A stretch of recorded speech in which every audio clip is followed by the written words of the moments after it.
खट्टा खाने वाली चुड़ैल। रात को अचानक राधिका मौसी को किचन से कुछ गिरने की आवाज आई। उन्होंने बाहर निकल के देखा तो किचन में उन्हें कोई सफेद साड़ी में दिखा। वो चीख पड़ी, हे भगवान, आलतू जलाल तू आई भला को टाल तू, आलतू जलाल तू आई भला को टाल तू। राधिका मौसी को चीखते सुनकर श्रवण बाहर आता है भागते हुए। अरे माँ, क्या हुआ? क्या देख लिया? दादी माँ आ गई क्या सपने में? अरे बेटा, रसोड़े में देख तो कौन है? श्रवण रसोड़े में झांक कर देखता है और उसे कोई नहीं दिखता अंदर। अब रसोड़े में तो कोई नहीं है माँ। कोई सफेद साड़ी में नहीं है क्या?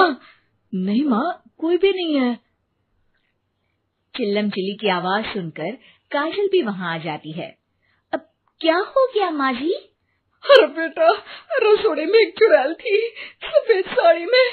अरे क्या कर रही थी वो अंदर? अरे बताया नहीं, कल आएगी ना तो पूछ लूंगी। चुड़ैल जी, आपका क्या प्लान है? माँ जी, रात बहुत हो गई है, आपने कोई बुरा सपना देखा होगा, चलिए सो जाइए। राधिका मौसी सोने तो चली जाती है, पर उनको रात भर नींद ही नहीं आती। वो कुछ भी उलझुल बातें सोचने लगती है।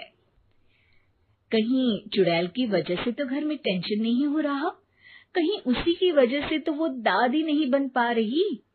सुबह जब राधिका मौसी रसोड़े में छानबीन करती है तो पाती है कि नींबू का अचार गायब है। चुड़ैल नींबू का अचार ले गई, मुझे तो ठीक नहीं लग रहा कुछ। चुड़ैल को भी पता है कि जिंदगी का असली मजा तो खट्टे में ही है। राधिका मौसी झट से श्रवण को फोन कर देती है। बेटा, मुझे समस्या समझ में आ गई है, हमें एक तांत्रिक की जरूरत है। अरे क्या बोल रही हो माँ, तांत्रिक की क्या जरूरत है? आप पूजा पाठ तो कर ही रही हो ना। आलतू जलालतू मंत्र सारे फालतू जैसे कुछ मंत्र पढ़ो, चली जाएगी अपने आप चुड़ैल। अरे नहीं बेटा, कभी चुड़ैल को कम नहीं समझते। अरे तुझे पता भी नहीं चलेगा कि कभी वो छल करके काजल की जगह घर की बहू खुद बन जाएगी। क्या माँ, कुछ भी बोल रही हो? कहाँ काजल और कहाँ चुड़ैल। वैसे एक बात बताओ, काजल को अगर गाने के लिए बोल देना तो चुड़ैल काजल की आवाज सुनकर घर तो क्या धरती लोग छोड़कर चली जाएगी। तुम ना पढ़े लिखे बच्चे हर चीज को मजाक समझते हो। तुम रहने दो, मैं खुद ही तांत्रिक को बुला लेती हूँ। अच्छा सुन, शाम को इमली लेके आना। क्या है कि चटनी खाए बहुत दिन हो गए है ना। नहीं माँ, इमली तांत्रिक से ही मंगवा लो ना, आटा वगैरह भी उसी से पिसवा लेना। देखो मुझे काम करना है। श्रवण रात को कई तरह की सब्जियों के साथ माँ के कहने पे चटनी के लिए इमली भी ले आया था, लेकिन राधिका मौसी के दिमाग में अलग ही फिल्म चल रही थी। उन्हें अब सिर्फ शक ही नहीं यकीन होने लगा था कि शायद चुड़ैल ने श्रवण पर अपना जाल बिछा दिया था, जिस वजह से श्रवण उनकी बात ही नहीं मान रहा था। पर कोई नहीं, आने वाली रात में राधिका मौसी खुद तैयार हो गई चुड़ैल को पकड़ने के लिए। रुद्राक्ष की माला, तुलसी का पत्ता, हनुमान चालीसा सब हाथ के पास ही था, बस चुड़ैल का इंतजार था। और जैसा राधिका मौसी ने सोचा था वैसा ही हुआ। वो चुड़ैल उस रात भी आई, पर वो राधिका मौसी से तेज निकली और राधिका मौसी के उससे पकड़ने के पहले ही वो भाग खड़ी हुई।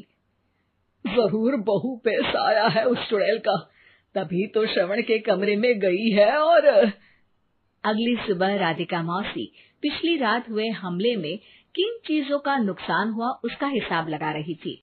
उनके खेमे से एक आम के अचार की शीशी भी गायब हो चुकी थी, और वो इमली भी जो कल श्रवण लेकर आया था। राधिका मौसी इस बारे में सोच ही रही थी कि श्रवण जल्दी से रसोड़े में आकर दवाइयों की पोटली ढूंढने लगता है। अरे बेटा, क्या हो गया? अब माँ, वो काजल की तबीयत खराब है, बहुत घबराहट हो रही है उसे। हे भगवान, मैंने पहले ही कहा था कि तांत्रिक को बुला लेते हैं, पर नहीं। अब देखो, उस चुड़ैल ने काजल को अपने वश में करना शुरू भी कर दिया है। हालांकि श्रवण भूतों में विश्वास नहीं करता था, पर अब वो भी डर जाता है और राजी हो जाता है एक तांत्रिक को बुलाने के लिए। कुछ ही घंटों में तांत्रिक आ जाते हैं और राधिका मौसी तांत्रिक जी को सब बता देती है। घोर संकट, घनघोर संकट, चुड़ैल को मारू जोर चाकट, ओम भट स्वाहा खटखा के आहा। अरे ये क्या मंत्र है? मेरे खुद के ओरिजिनल मंत्र है, कल रात को ही लिखे हैं, अच्छे लगे तो दाद चाहूंगा। एक और मंत्र सुनो। अर्ज किया है आब्राकडाब्रा, दिल्ली बम्बई आगरा, चंदा मामा सोरले सुरन मामू जारा। ये मंत्र है? अरे कोई चालीसा वालीसा पढ़ो ना। वक्त कम है, 40 नहीं पड़ेंगे, 20-25 में काम चलाना पड़ेगा। अलक निरंजन जाके लंदन, मुफ्त का मंजान घिस मेरे नंदन। अरे जल्दी करो तांत्रिक जी, जल्दी करो। तांत्रिक अपने उल झलूल मंत्र पढ़ने लगता है। श्रवण को तांत्रिक पे शक होता है। वो अपने एक डॉक्टर दोस्त को कॉल कर देता है ताकि कोई अनहोनी हो तो इमरजेंसी में चीजें मैनेज हो जाए। तांत्रिक धुनी रमाता है, जिसकी वजह से कमरे में काफी धुआं हो जाता है और जिसकी वजह से बहू की घबराहट बढ़ जाती है। अब भागेगी चुड़ैल। हाँ। बहू खांसते हुए धुएं से बचने के लिए बाहर चली जाती है। अरे भाग रही है, भाग रही है। पीछे पीछे श्रवण भी जाता है। बहू एक सोफे पर बैठ जाती है। तभी डॉक्टर दोस्त आ जाते हैं और श्रवण को पानी लाने के लिए कहते हैं। थोड़े चेकअप के बाद डॉक्टर कहते हैं, मेरे हिसाब से जाप का काम पूरा हो गया है। क्या मतलब? अरे कुछ भी नहीं माँ, कोई चुड़ैल नहीं है, खुशखबरी है, अब दादी बनने वाली है। मगर वो सब अचार के डब्बे। श्रवण दोनों अचार के डब्बे अपनी माँ को दिखाता है, जो कि उनके बिस्तर के नीचे छुपे हुए थे। आपने सही बोला था माँ, वो चुड़ैल काजल ही थी जो खट्टा खा रही थी। हमें कल ही पता चला, पर हमने आपको ये तांत्रिक वाला काम करने दिया ताकि आपको भरोसा हो जाए कि भूत वगैरह कुछ होता ही नहीं। अच्छा अच्छा, ये तो बड़ी खुशी की बात है, पर बेटा मुझे एक झाड़ू तो ला दे। क्यों माँ? ये तांत्रिक का भूत उतारती हूँ मैं। अब तांत्रिक राधा मौसी के डर से घर से भाग निकलता है और राधा मौसी उसके पीछे भागती है। अरे संकट ये घनघोर है, तांत्रिक मुआ चोर है।